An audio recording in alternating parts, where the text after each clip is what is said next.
baru saja tiba semalam dari Doha, Qatar, membawa wacana kita lebih luas lagi bagaimana suasana pemakaman dan bagaimana juga kisah dari perjalanan para syuhada di berbagai tempat muka bumi ini. Para pendengar radio dimanapun Anda berada, apa kabar? Nur Ikhwan Abadi. Assalamualaikum warahmatullahi wabarakatuh, Pak Insinyur Khalid Tarib. Waalaikumsalam warahmatullahi wabarakatuh. Sekitar 30 menit kita akan bincang-bincang tentang perjalanan dari dua relawan ini ke takziah Syahid Ismail Haniyah. Mungkin bisa digambarkan ketika tiba di sana suasana dan apa yang didapat dari interaksi selama bertahun-tahun dengan pihak Ismail Haniyah dan keluarga. Ketua Presidium AWG Pak Nur Ikhwan Abadi akan awal menyampaikan kisah perjalanan ke Doha, Qatar. Sedemikian cepat ya, waktu itu pagi masih di sini kalau saya, malam sudah jalan ke sana dan ketemu dengan Pak JKK dan apa yang dilakukan di sana. Silakan Ketua Aqsa Walking Group Nur Ikhwan Abadi. Alhamdulillah, terima kasih Pak Ihsan dan para pendengar Rasil yang dimuliakan oleh Allah. Alhamdulillah kami berdua, saya dengan Pak Farid ya, takziah kemarin, bahkan setelah keputusannya setelah kita siaran di sini ya Pak. Betul. Ya. Setelah siaran kemudian kita akhirnya berangkat ke sana untuk menghadiri pemakaman mujahid kita Ismail Haniyah gitu. Dan ini memang sebuah kewajiban kita sama umat Islam ya, untuk takziah kemudian menyolatkan dan menghadiri pemakaman seorang muslim gitu. Terlebih beliau adalah seorang mujahid gitu. Nah, alhamdulillah di sana ya kita bisa menghadiri itu di hari Jumat pasca sholat Jumat gitu. Kemudian dihadiri oleh ratusan ribu ya Pak. Betul. Ratusan ribu masyarakat dari berbagai belahan dunia Pak Isa. Menyatu di sana. Menyatu gitu. di sana. Bukan hanya dari Indonesia tapi dari Turki, dari Mesir, dari berbagai negara. Kami lihat hadir di sana dan subhanallah, satu sisi kita sedih ya melihat seorang pemimpin dibunuh secara keji oleh Zionis, tapi di sisi lain ya kalau saya pribadi kematian seperti ini nih jadi nikmat sekali Besan. Bagaimana disolatkan ratusan ribu orang dari berbagai belahan dunia, bukan hanya dari kalau kita di Indonesia kan nyari 40 orang untuk nyolatkan aja susah gitu. Ini ratusan ribu Besan. Ratusan ribu berdatangan. Di masjid apa itu? Di masjid Muhammad bin Abdul Wahab, jadi masjid terbesar, masjid besar di Qatar, masjid negara mereka ya.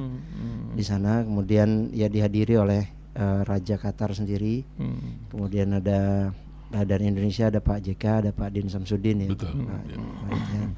Kemudian ada juga Nur Ikhwan dan Pak Farid. Dan ya dihadiri oleh para pemimpin Hamas juga. Pak sebelum memulai sholat Khalid Mis'al menyampaikan pidatonya atau statementnya, menyatakan satu yang saya ingat tuh beliau mengutip Al-Quran surat Ali Imran 103 berkali-kali. Wa'tasimu bihablillahi jami'an wa'tasimu bihablillah, sampai 3 kali seingat saya. Jadi mereka menyuruhkan agar umat Islam ini bersatu gitu. Itu yang disuruhkan oleh Khalid Mis'al itu. Itu tepatnya untuk Islam yang satu ya. Pasti ya. Masya Allah, itu yang bersatu. Ya, kemudian juga apakah dari berbagai faksi juga hadir berbagai faksi, ada dari Jihad Islami, Ziyad Nakhlah ya juga hadir, kemudian juga dari Fatah juga menyampaikan statementnya. Tapi kami kurang tahu namanya. Kemudian ketika akan sholat yang diminta menjadi imam tuh anak beliau Abdus Salam, tapi luar biasa nih tawadunya Abdus Salam. Beliau menyerahkan ke Khalil Haya. Siapa tuh? Khalil Haya ini salah satu wakil di biro politik Hamas gitu. Karena saat itu beliau yang mendampingi Ismail Haniah ketika di Iran juga. Masya Allah. Oh. Masya Allah. Ini berapa putra putrinya Ismail Haniah? Kalau tidak salah 10 ya. 10 yang sebagian syahid di Gaza. 3. Kemudian ya apa namanya? Diimami oleh Khalil Haya. Setelah Khalil Haya mengimami, diserahkan oleh Abdul Salamnya gitu. Tadinya mau Abdul Salam itu kan. Abdul Salam tapi tawadu ya mungkin, Masya Allah beliau orang yang mendampingi selama ini. Selama ini Khalil Haya itu dengan dokternya kalau tidak salah Khalil Haya bukan? Bukan, jadi wakil kepala biro politik. Kalau kepala biro politiknya Ismail Haniah, kemudian wakilnya ada Basim Naim, ada Khalil Haya. Nah, tentu Nur Ikhwan, tentu isu tentang pembunuhan ini menjadi sebuah pertentangan berita ketika New York Times menyampaikan hal yang lain, tapi Hamas menyampaikan hal yang lain. Apa yang didengar dari sana? Apakah meledak di dalam titipan bom yang sudah berbulan, atau karena roket yang ada datang dari luar? Ini sampai hari ini walaupun dari pihak Iran sudah menyatakan ini dilepas dari luar gitu. Gimana isu yang perkembangan yang ada? Iya, memang spekulasi bagaimana teknis pembunuhan Mujahid Ismail Haniah ini berselebaran Pak Ihsan di mana-mana ya. Ada yang versi bahwa itu ditanam bom sudah sekian bulan, ada versi dari jarak dekat, segala macam. Cuman kemarin kami alhamdulillah bertemu dengan salah satu pengawal pribadi beliau. Masya Allah. Yang kejadian ada di situ. Iya, sudah 20 tahun mengawal Ismail Haniah dan saat kejadian ada di situ. Gitu. Beliau bilang ya karena habis menghadiri peresmian pelantikan pelantikan Presiden Iran, kemudian mereka di penginapan setelah setengah malam itu. Penginapan, setelah itu sholat maghrib, sholat isya karena memang sudah ini. Nah nggak lama si ini keluar kemudian terjadilah. Makanya beliau bisa selamat gitu. Tapi diduga memang pembunuhan ini memakai mungkin Pak Farid yang sudah berinteraksi dengan Gaza, yang sudah belasan kali mengawal pembangunan rumah sakit sebagai Pimpro pembangunan rumah sakit di Indonesia, mengenal dengan mereka di sana. Interaksi apa yang terjadi ketika di Doha, Pak Farid, tentang syahidnya Ismail Haniah? Silakan. Ya, terima kasih. Kehadiran kita setelah sholat Jumat di Masjid Muhammad bin Abdul Wahab, lalu setelah itu kita bersama-sama ke rumah duka. Kita bertemu dengan hampir seluruh tokoh Hamas yang ada di tempat itu ya. Dari mulai yang kita kenal secara akrab maupun yang kita belum kenal secara akrab, kita bertemu, dan hasil perbincangan kita di situ yang memang yang paling utama kita adalah sampaikan belasungkawa dari Mercy, juga dari rakyat Indonesia, dan mereka sangat berterima kasih atas kehadiran kita di sana. Perhatian kita sampai di sana, dan salam hangat untuk semua masyarakat Indonesia yang sudah banyak membantu kami dan terus membantu kami. Nah, dalam dialog kita bertemu langsung seperti tadi yang disebutkan oleh Nur Ikhwan, oleh salah satu ajudan beliau, Allahyarham Ismail Haniah, mujahid kita. Dia bercerita itu kejadiannya memang di kompleks para tamu negara, di kompleks para banyak pemimpin ketika itu, karena acara sudah selesai dan penyebab terjadinya atau terbunuhnya itu seperti yang tadi dijelaskan oleh Nur Ikhwan. Banyak sekali berita beredar di luar, tapi yang paling utama adalah karena memakai seluler dari telepon genggam yang memang diluncurkan dari luar Iran, bukan yang ditanam di situ, dengan kecanggihan alat tersebut sehingga mencari sasaran yang ada di seluler itu. Dan ketika terjadi memang beliau sedang membaca Al-Quran, karena ada Al-Qurannya di tangannya, dan sel luar itu ada di sebelahnya. Penyebabnya itu. Itu yang dari dan tangan itu diceritakan oleh pengawal yang ada di situ. Oh, diceritakan kepada publik pula di mana? Nggak tahu, wallahu a'lam. Kita nggak tahu ya. Ini special edition lah gitu. Tentu acara tersebut dengan penuh pemeriksaan security yang luar biasa. Pasti. Kita tanya memang, kan kita tahu lah security-nya dia kok megang seluler. Ya, kita hanya beranggapan itu ada di komplek istana. Gak mungkin lah itu akan terjadi. Tapi kan sebagai tamu. Gitu. Kira-kira begitu. Dimakamkan di mana di Doha ini dan bagaimana proses pemakamannya, suasana di tempat pemakamannya? Ya, silakan. Iya, dimakamkan di daerah Lusail ya. Di daerah Lusail, kalau tempat pemakaman Imam Muassis. Jadi memang tempat pemakaman raja-raja di sana. Dan kita setelah sholat Jumat itu memang berencana untuk untuk menghadiri pemakaman. Namun memang hanya orang-orang terbatas saja yang boleh berangkat ke sana ya. Kami sudah sampai di gerbangnya, namun ditutup ya, karena memang sangat terbatas sekali ya. Dan banyak tokoh di situ berisiko untuk keamanan juga. Makanya, tapi setelah itu kami langsung menuju ke Baitul Azanya atau siang harinya di rumah dukanya juga.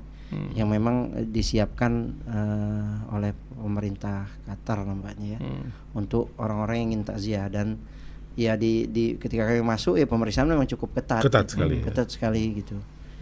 Sampai barang-barang yang memang tidak beberapa barang yang memang nggak diizinkan untuk masuk gitu ya. Dan alhamdulillah ketemu dengan beberapa tokoh Hamas di sana. Ada Dr. Basim Naim. Oh iya, Menteri Kesehatan. Gitu, ketemu langsung kenal ya. Pelukan lama sekali. Karena pernah berinteraksi sangat dekat, intens dan ya sampai setengah berantem juga kadang-kadang ya. Bahkan yang membawa kita memperkenalkan dengan syahidnya, maksudnya dengan Ismail Haniah, beliau menerjemah dulu Pak Farid di awal pertama kali. Beliau menerjemahkan bahasa Arab. Gitu. Jadi hampir semua tokoh Hamas hadir. Ada Khalid Mis'al, kemudian ada Basim Naim, ada Tahir Nunu juru bicaranya, ada Ghazi Hamad wakil menteri dalam negerinya, kemudian juga ada Sami Abu Zuhri, ada pemimpin Jihad Islami juga Ziyad Nakhlah. Ya, kemudian ada banyak ya, hampir semua pemimpin Hamas di situ, dan mata mereka merah semua Pak Ihsan. Nangis. Jadi kita ketemu itu apa Anda bertemu dengan Abu Mahzin juga di sana? Enggak ada. Jadi seperti itu. Jadi ya kesedihan yang luar biasa mereka rasakan itu. Mereka rasakan di sana. Khalid Mis'al menjadi tokoh yang disorot akan menggantikan Ismail Haniah. Apa yang interaksi apa yang di sana? Karena kan Khalid Mis'al ini orang yang tidak diterima di sebelah kalau tidak salah dahulu ya. Entah sekarang macam manusia berubah-ubah. Apa yang menurut Ikhwan Abadi melihat dari apakah ini berlanjut persatuan dari Palestina dengan faksi-faksinya dengan usungan Khalid Mis'al ini, harapannya atau macam mana? Iya, jadi di Hamas sendiri memang ada sistem pemilihan internal ya, Tikhobat Dahili namanya, pemilihan internal mereka yang mereka lakukan ketika ada pemimpin mereka yang syahid atau uzur seperti itu. Dan kami yakin ya sistem itu sudah berjalan gitu, sudah berjalan. Ketika Syekh Ahmad Yasin meninggal, berapa hari kemudian Abdul Aziz Rantisi menggantikan, berapa hari Abdul Aziz Rantisi meninggal ganti Khalid Mis'al, sekian tahun Khalid Mis'al digantikan oleh Ismail Haniah.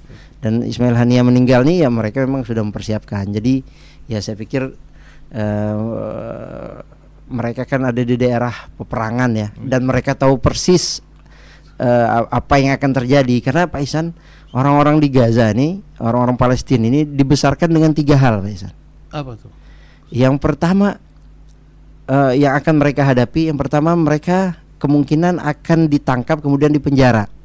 Yang kedua mereka akan dibuang ke Palestina. Yang ketiga mereka akan syahid gitu. Itu Ditanamkan sejak kecil ke orang-orang Palestina. Jadi kejadian apapun hatta seperti ini ya mereka sudah siap dengan itu. Dan ini di luar semua ya Khalid misal pernah coba dibunuh di Jordan dan di Syria juga pasukan khususnya dibunuh juga sebelumnya di Irak terjadi dan di Malaysia juga terjadi ahli nuklirnya seorang ahli dari Palestina. Apakah mereka ini penuh dengan pengamanan atau memang Zionis ini di tengah-tengah isu yang ingin menjadi satu negara? Kan kalau Oslo itu maunya dua negara, tapi sekarang kelihatannya dua-duanya ini mau satu negara. 300 hari lebih berjuang menghadapi sebelumnya di Lebanon berbulan hari maka mereka stop. Apakah faktor Netanyahu ini menjadi sebuah fenomena tersendiri buat Israel? Bagaimana melihatnya?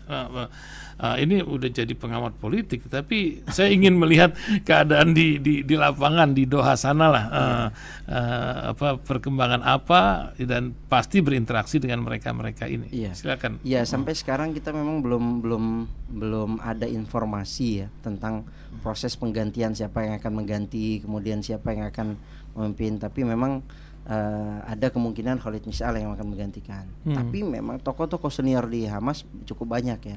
Ada Khalil Haya, ada Musa Abu Marzuk, kemudian ada beberapa lagi tokoh-tokoh yang memang ada Mahmud Zahar ya. Ada yang memang tokoh-tokoh yang memang siap untuk menggantikan itu dan mereka memang pelaku-pelaku di lapangan gitu. Seperti itu. Adapun perang yang sudah 300 hari lebih ini ya ini memang salah satu bukti kesiapan para pejuang yang ada di sana. Bahwa mereka memang mempersiapkan segala sesuatunya gitu ya dan mereka sudah siap untuk menghadapi ini. Sinwar dan kawan-kawan malah selamat di bawah tanah sana sampai hari ini ya. Nah, di Gaza sendiri Pak Farid, ini apa yang terjadi terhadap kegiatan Mercy di sana? Relawan, rumah sakit dan kita dengar Rumah Sakit Indonesia sudah mulai berfungsi. Apakah benar itu?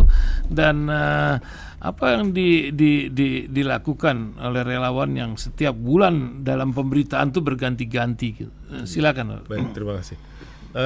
Rumah Sakit Indonesia yang ada di Bethlehem di ujung ya, dekat perbatasan dengan memang titik kilo dari Asdod ya. Ya, dan memang titik perang yang paling dahsyat. Itu sudah mulai beroperasi tapi sifatnya masih temporary, gitu. Belum full, belum seperti dahulu karena memang secara fisik bangunannya tidak hancur, tapi fisik dalamnya, artinya fungsionalnya, peralatannya pun supporting itu semua berantakan. Nah mereka coba membangun sebisanya, sedapatnya apa yang mereka bisa lakukan untuk tetap bisa melayani pasien yang sangat membutuhkan sekali. Dan kebetulan kita bersyukur inisiatif dari rekan-rekan teman-teman medis di Mercy bekerja sama dengan Badan Dunia WHO sehingga kita bisa punya akses masuk ke dalam Gaza, khususnya para medis dan perawat. Itu kita lakukan rolling setiap bulan. Kapasitas orangnya memang sebenarnya tidak dibatasi, tapi dengan berjalannya keadaan dan kondisi memang sudah mulai dibatasi, itu antara 5 sampai 7 orang per pergantian. Waktu awal-awal memang masih bisa kita lebih banyak. Untuk per pergantian kita mengirimkan dokter dan medis. Nah sekarang ini angkatan kelima. Karena itu sudah 5 kali. Yang pertama udah puluhan orang lah berputar. Betul, berputar gitu. Dan kita membuka pendaftaran di Mercy untuk medis ya, untuk dokter dan perawat gitu. Jangan coba-coba kalau bukan medis ikut daftar gitu. Itu pun antri. Apa banyak juga? Banyak sekali, cukup banyak. Dan sekarang yang kita berangkatkan ini angkatan kelima ada dokter bedah syaraf, dokter anestesi, dokter bedah plastik, lalu dokter internis. Ada 4 orang ya. Sekarang ini sedang proses untuk masuk ke dalam sana. Ikhtiar untuk menggapai Rumah Sakit Indonesia kembali masih belum memungkinkan atau karena keadaan di sana yang belum bisa diakses atau gimana?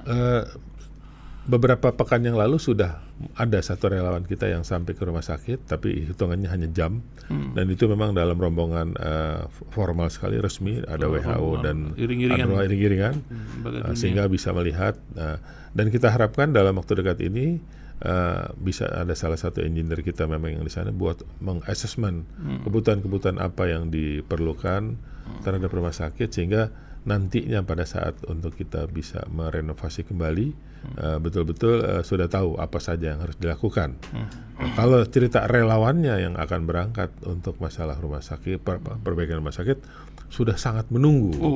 Mereka udah prepare sekali gitu ya. Itu untuk itu. Gitu. Ingat rumah sakit juga ingat sebuah hadiah dari almarhum juga ketika Aqsa Walking Group itu memohon untuk rumah sakit ibu dan anak satu lagi dari Indonesia, ya. Tambah Cie dari Indonesia ini Bang Mail kalau nggak salah, Bang Mail. Allahyarham. Apa yang bisa diterangkan oleh Ketua Presidium AWG Nur Ihwan Abadi? Iya, jadi memang alhamdulillah kita insya Allah akan membangun satu lagi rumah sakit selain renovasi rumah sakit Indonesia di Beit Lahia. Kita akan bangun satu rumah sakit ibu dan anak ya di Gaza City, ya, kurang lebih 2 km dari rumah sakit Syifa atau 6 kilo dari rumah sakit Indonesia gitu. Nah, rumah sakit ini tentu memang membutuhkan lahan, ya, membutuhkan lahan. Kemudian kami bicarakan dengan otoritas yang ada di Gaza dan disupport oleh Bang Mail, ya. Kemudian alhamdulillah kami diberikan lahan seluas 5.000 meter persegi untuk pembangunan rumah sakit ibu dan anak. Dan ini insya Allah akan segera kita mulai, dan kita sudah gambar awal sudah siap, cuman memang kita lagi akan diskusi lebih detail dengan Kementerian Kesehatan di sana tentang apa saja yang memang dibutuhkan, begitu ya, dibutuhkan untuk pembangunan rumah sakit ini. Tapi yang pasti ini rakyat Indonesia ini memang suka bikin sejarah, Bapak itu. Ya. Bikin rumah sakit Indonesia dulu dibilang gila, ya, Pak. Ini gila gitu kan, rumah sakit Indonesia nggak mungkin gitu ya. Tapi ya apa yang nggak mungkin kalau Allah berkehendak gitu ya. Dibikin, kemudian bisa merangkan puluhan relawan ke sana, dibikin oleh tangan-tangan rakyat Indonesia gitu. Jadi ketika di rumah sakit ibu dan anak ini dilontarkan, ya tanggapan serupa juga kita dapati gitu. Tapi ya kita yakin Allah akan, insya Allah akan menolong, apalagi rakyat Indonesia cukup luar biasa, ya, mensupport Gaza, mensupport Palestina dari sisi apapun gitu. Atas kegiatan dua organisasi ini, bagaimana Kementerian Luar Negeri Indonesia atas inisiatif-inisiatif yang berkembang dalam ikhtiar ini? Terjadi pasti paradoks, ya. Tapi kan ini kan gerakan rakyat. Nah, bagaimana mereka menyikapi ini, dan ini mau nggak mau menjadi ikon buat mereka. Tapi kan perjuangan nggak gampang gitu. Gimana, Pak? Kalau kita lihat perjalanannya Mercy, contoh dari mulai awal kita berkehendak, memang seperti tadi Nur Ihwan bilang, banyak yang meragukan terhadap termasuk diri kita sendiri sebenarnya. Kita saat ini para pelakunya juga ragu, apa iya ya, tapi ya enggak lah, kita berjalan. Kebetulan waktu itu yang begitu kuat ada almarhum Dr. Yose, ya. Kuat sekali, dan kita jadi juga bersemangat. Pemerintah pada dasarnya membantu. Ya, baik itu berkaitan dengan perizinannya, pokoknya yang berkaitan dengan regulasi dan lain sebagainya, dia bantu. Ya, kedutaan Indonesia yang ada di Kairo waktu itu, juga Kementerian Luar Negeri, banyak juga kita beberapa kali waktu itu memang ada rencana juga akan membantu secara materi, ya, dari pemerintah, cuman memang tidak terwujud. Tapi secara administrasi pemerintah cukup membantu, begitu. Ada satu mungkin yang saya ingin sampaikan, ya, dalam kesempatan ini bukan kaitan dengan masalah pembangunan, tapi kaitan takziahnya kita kemarin. Ada yang sangat berkesan. Kita berbicara oleh salah satu tokoh yang memang namanya dia nggak mau disebut, ya, tapi dia itu memang hadir dan ada di tempat kejadian kemarin di Iran. Dia mengatakan sekarang sedang on proses, sedang berjalan menuju kemerdekaan Palestina. Keyakinan sedemikian Yakin kuat banget mereka. itu yang begitu kita sampai dalam suasana duka, kita lagi sedih, dia bilang nggak usah khawatir, ada 1 miliar lebih umat Islam di dunia yang mendambakan kemerdekaan Palestina. Bahkan di luar umat Islam mungkin lebih banyak yang mendambakan juga Palestina merdeka. Kita sedang ongoing untuk kemerdekaan dalam waktu dekat. Jadi jangan berkecil hati. Itu hal-hal asik itu tuh yang masya Allah tabarakallah, kita benar-benar kagum lah. Keyakinan mereka. Yakinannya tuh. Iya, ini kan di Gaza itu berapa penduduk Gaza sebenarnya itu? 2,3 juta ya. 2,3. Ini kan sudah hampir 100.000 lebih yang syahid, yang diketahui kan 40.000, yang tidak diketahui mungkin 3 kali lipatnya dari itu karena makan data itu kan hanya ada lihat fisiknya, betul. Belum lagi yang cedera akibat bencana ini, dan mereka tetap berada di Gaza. Mereka enggak mau keluar. Sampai orang-orang Israel ini bilang, udahlah berapa tuh bayarannya biar keluar semua ke sini atau kemana gitu. Tapi mereka tetap mau. Dan ini yang luar biasa, Pisan.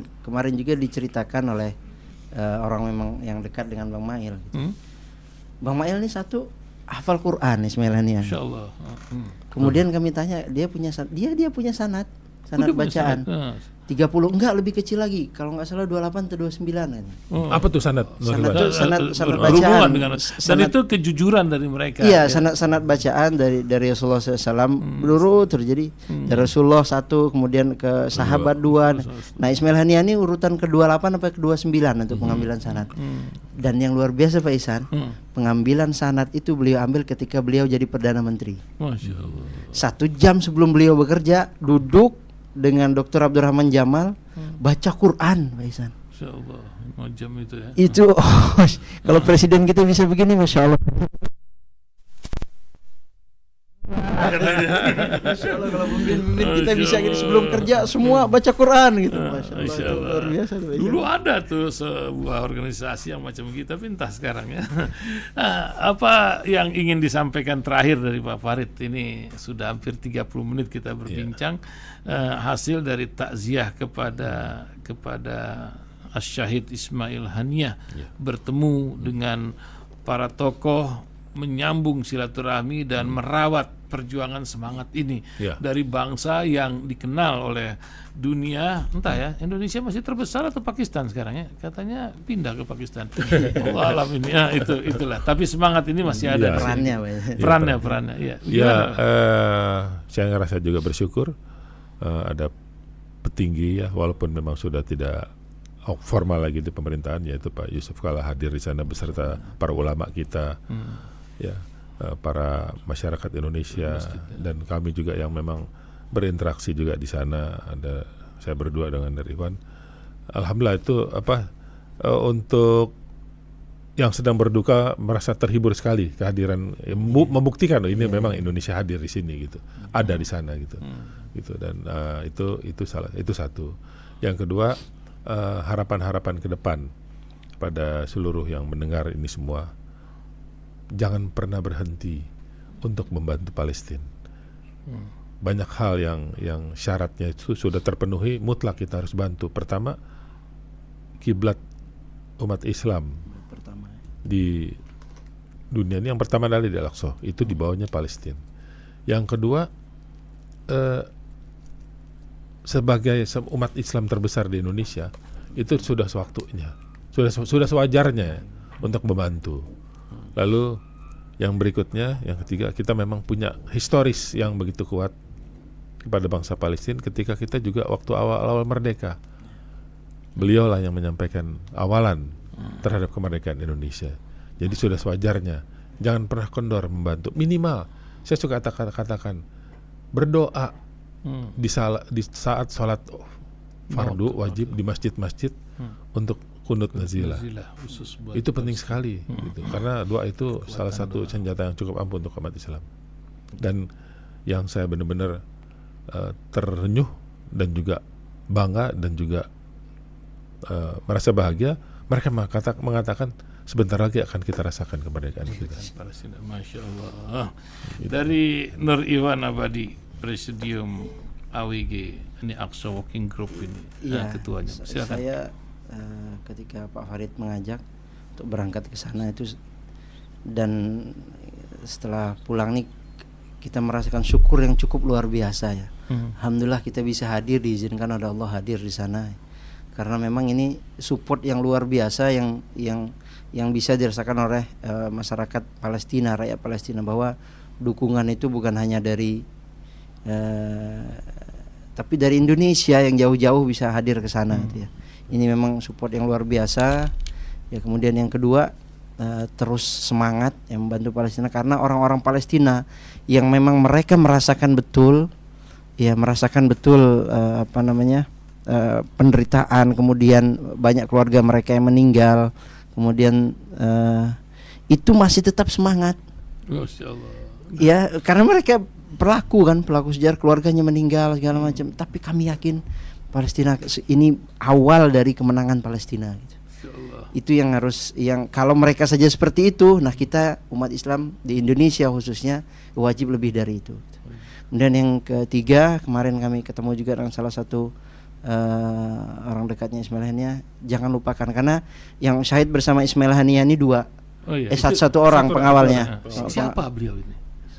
Pengawalnya ini saat itu berada di luar kamar Ismail Haniah dan meninggal juga di situ. Ketika meninggal di tangannya lagi megang mushaf Al-Quran. Masya Allah. Itu aduh nikmat banget gitu. Dan habis Quran. Iya. Hafiz Quran. Dan satu lagi beliau sampaikan, jangan lupakan keempat anaknya. Karena anaknya masih kecil-kecil. Ya Allah, kami terenyuh. Hadir di situ, tapi ketika akan ketemu katanya sudah kembali ke ininya. Jadi ini tanggung jawab kita semua, berapa ratus ribu anak-anak yatim yang ada di Gaza, yang akan menjadi tanggung jawab seluruh umat Islam ini, termasuk kita di Indonesia. Ya inilah yang harus kita, karena mereka adalah generasi penerus perjuangan pembelaan terhadap Masjid Al-Aqsa, kiblat pertama kita, dan pembebasan Palestina. Demikian Pak Ihsan. Insyaallah, Masya Allah. Terima kasih Bang Nur Iwan Abadi, Pak Farid Thalib dari Presidium Medical Emergency Rescue Committee. 30 menit bincang kita, lebih sedikit. Mudah-mudahan kita bisa cari momen lagi, karena banyak yang ingin saya sampaikan. Misalnya nanti ketika 2 pekan yang lalu Pak JK itu kan memang dia dipanggil sama Ismail Haniah untuk bertemu ya. Betul. Itu juga sebuah teka-teki, kok bisa datang 2 minggu kemudian, kayak ada firasat. Apa mau dikomentarin sedikit itu sebelum kita bincang lebih jauh lagi? Orang-orang Palestina ini sangat berharap Indonesia ini jadi pemersatu. Karena dengan jumlah penduduk Muslim terbesar di dunia, mereka harapkan Indonesia memang benar-benar memiliki peran yang sentral gitu. Harusnya makanya ketika Pak JK datang, itu yang salah satu yang disampaikan ya. Sangat berharap ya Indonesia bisa menjadi memiliki peran sentral itu untuk kemerdekaan Palestina, persatuan faksi-faksi di sana. Ya, mudah-mudahan nanti Pak JK lebih mudah lah bertemu dengan pemimpin Indonesia kan. Mudah-mudahan. Insyaallah. Terima kasih Bang Nur Iwan dan Pak Farid Thalib. Mudah-mudahan Allah memberikan keberkahan dan mewakili bangsa Indonesia. Setidaknya pendengar Radio Silaturahim sudah mendengar langsung dari tangan pertama urusan yang satu ini. Terima kasih. Assalamualaikum warahmatullahi wabarakatuh. Waalaikumsalam warahmatullahi wabarakatuh.